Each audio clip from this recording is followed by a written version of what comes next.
Nepotism meets corruption meets incompetence meets narcissism in the fight for being the next chairperson of the Republican National Committee.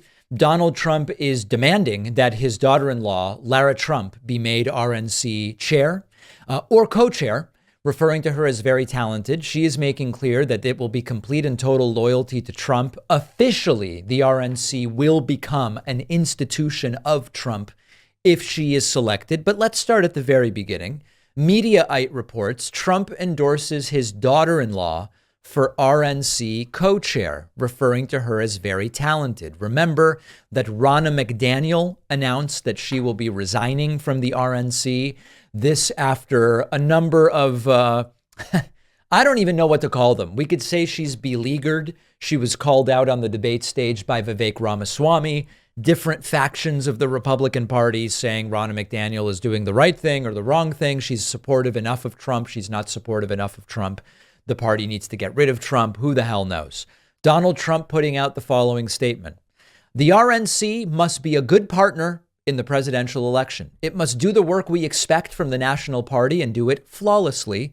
That means helping to ensure fair and transparent elections across the country, getting out the vote everywhere, even in parts of the country where it won't be easy, and working with my campaign as the Republican presumptive nominee for president to win this election and make America great again.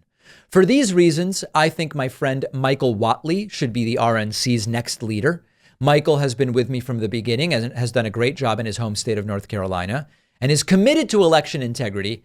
Hint, this guy's an election denier, which we must have to keep fraud out of our election so it can't be stolen. Trump then goes on to say, my very talented daughter-in-law, Lara Trump, has agreed to run. Wow, we are so blessed she's agreed to do it. We weren't sure we could get her. She has agreed to run as the RNC co-chair. Lara's an extremely talented communicator and is dedicated to all that MAGA stands for. She has told me she wants to accept this challenge and would be great. I have also asked Chris LaCivita, in whom I have full confidence, to assume the role of chief operating officer of the committee. Okay, so Trump is saying, put my daughter-in-law in there. They are in shambles. The RNC is in shambles. The Republican Party is in shambles. They've lost everything under the sun since repealing Roe v. Wade through the 3 Supreme Court justices that Donald Trump selected.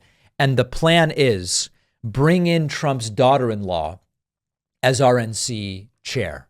MSNBC's Garrett Hake just mentioned speaking with a Republican strategist who says this entire thing feels a little too much like the TV show Succession. It's not to say that they're joining the RNC leadership table to universal acclaim. I just got off the phone with a Republican strategist who compared the idea of Lara Trump being the co-chair to cousin Greg becoming CEO in Succession, that it's not something that is especially widely received as helpful to the RNC, but it does speak to the fact that these party committees always become tools of the candidate who is running, who is the nominee of that party.